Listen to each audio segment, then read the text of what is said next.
Wa'lam anna bi dzikrillahi ta'ala yazulul ghammu. Ini dia yang paling penting. Ini akan menjadi menyelesaikan masalah, karena setiap orang pasti punya masalah.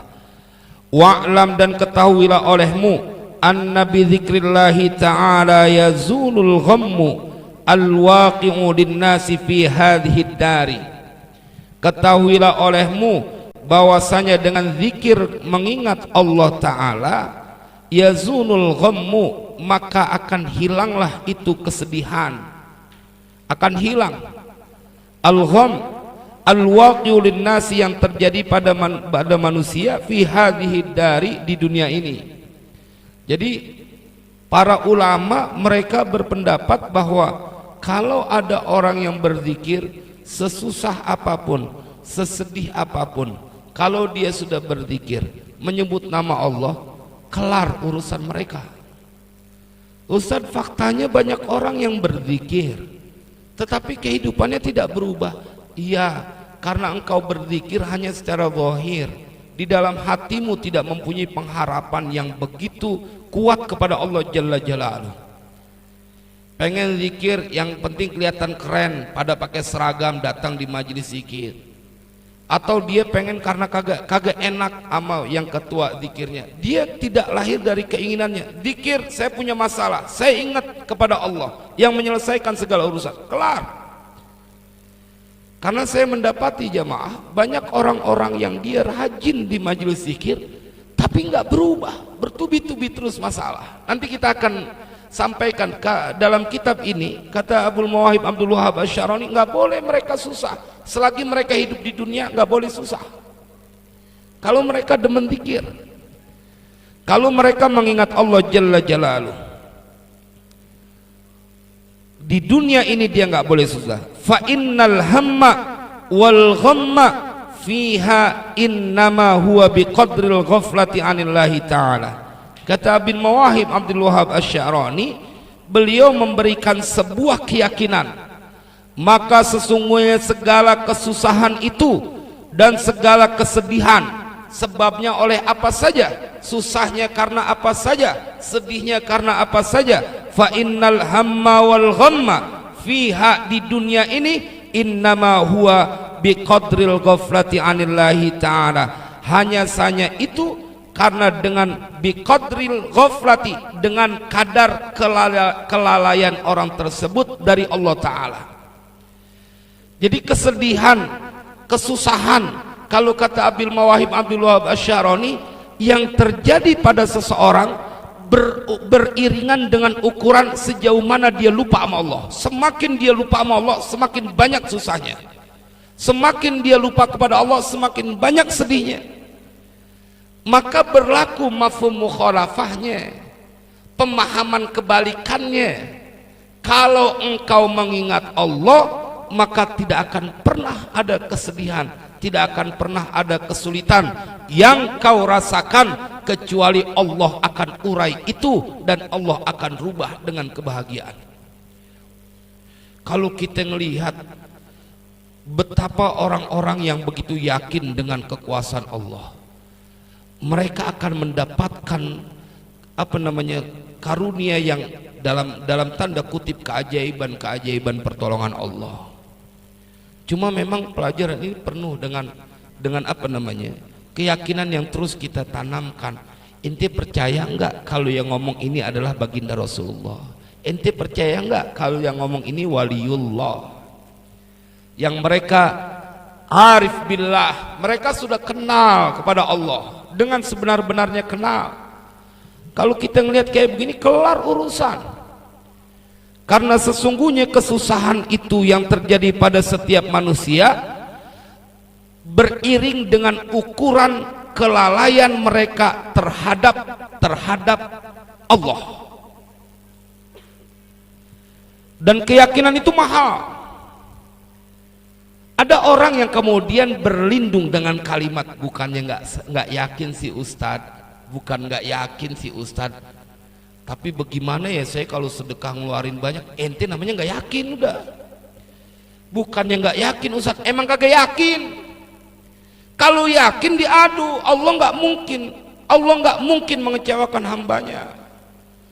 Kalau ente yakin bahwa sholat malam ente dilihat sama Allah, ruku sujud ente dilihat oleh Allah, dan yang melakukan sholat tahajud, sholat malam adalah orang-orang tertentu, maka ente akan menjadi orang-orang yang mendapatkan kedudukan yang terpuji. Ente nggak bakal tinggalin tuh. Kalau yakin, kenapa kita nggak mengerjakan sholat malam? Kita nggak yakin sama janji Al-Quran. Contoh jamaah, kita begitu yakin sama dokter, tuh obat kecil banget, obat darah tinggi tuh yang mama suka konsumsi itu kan kecil tuh, kecil, pelnya kecil.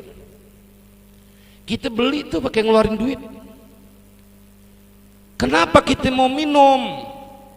Karena kita tahu yang ngasih resep ini dokter, ya. Padahal kita pegel tiap hari kudu minum sehari 1 kali. Kenapa Ustaz tahu? Saya juga dianjurin itu. Cuman saya kagak minum, memang rada bandel. Saya bilang saya belum yakin sama Allah secara totalitas gitu, secara keseluruhan. Tapi ini bukti, ada orang yang berobat keluar duit sampai ratusan ribu atau jutaan. Udah kita bayar, kita disuruh minum obat. Kadang-kadang ada orang yang pengen sembuh banget, minum ramuan tuh, ramuan herbal yang pahit banget itu. Cuman katanya doang, itu dia pernah minum itu tuh sembuh gitu. Terus dia bela-belain tuh. Ente sama orang kayak gitu, ente percaya, ente telan, yakin banget. Salah enggak, cuma yang jadi salah, kenapa saat Allah menjanjikan ada di dalam Al-Quran dan diceritakan, bahkan pada rakaat pertama tadi saya baca bagaimana itu kaum Lut mendapatkan siksaan, bagaimana itu kaum Samud mendapatkan siksaan, bagaimana itu Fir'aun dan pengikutnya mendapatkan siksaan. Sebab utama kata Al-Quran, mereka menantang Allah, nggak percaya kepada Allah. Jamaah sekalian berbahagia, jadi hidup itu simple. Saya tadi ngomong sama Ustaz Sirajuddin, karena alhamdulillah tadi selesai santri Istana Al-Quran berkhidmah untuk membacakan Al-Quran di Makbaroh almarhum Kiai Haji Munzir Tamam selama 3 malam. Saya bilang sama beliau begitu selesai, tuh perjalanan hidup begitu doang, begitu doang. Hidup nih termati. Cuma bedanya kalau orang yang punya amal soleh akan mati dalam kemuliaan. Jadi kalau ada orang yang panik dengan urusan hidup, jangan-jangan Tuhannya nggak sama yang kita sembah. Kalau Tuhan kita Allah, lahu ma fis samawati wa ma fil ard. Ini yang perlu saya ingin ulang-ulang. Kenapa? Karena bab yakin itu adalah sesuatu yang harus terus dilatih.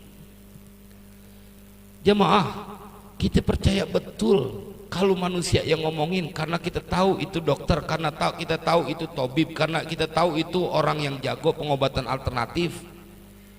Aneh, kenapa sih ente nggak buru-buru percaya kalau Nabi yang omongin? Kalau Allah yang omongin, Allah yang berfirman, kenapa sih nggak buru-buru gitu? Padahal kata Al-Quran, maka semua yang ada di permukaan bumi ini adalah Dia Allah yang atur. Allah yang atur. Maka kata Tuan Syekh Abdul Mawahib Abdul Wahab Asy'arani, yang membuat engkau menjadi susah itu adalah karena engkau lalai dari mengingat Allah. Kesusahan, kesedihan akan terjadi pada dirimu beriring dengan ukuran sejauh mana kau melupakan Allah. Perhatiin Pak, perhatiin Ibu, orang yang gak demen dzikir, hidupnya gak ada senang-senangnya, gak ada tenang-tenangnya. Bagaimana dia mau tenang? Orang dia jauh sama yang punya dunia. Bagaimana mau dia hidup senang? Orang dia nggak percaya yang dijanjiin Allah. Demenan dia nongkrong, demenan dia habisin waktu sia-sia. Saya suka sedih. Ya, karena kalau kita lihat, karena saya termasuk memperhatikan kalau para ulama meninggal dunia, enak betul.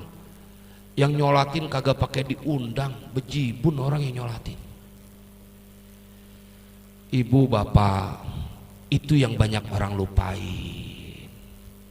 sehingga mereka tidak berusaha untuk memperbaiki hubungannya kepada Allah.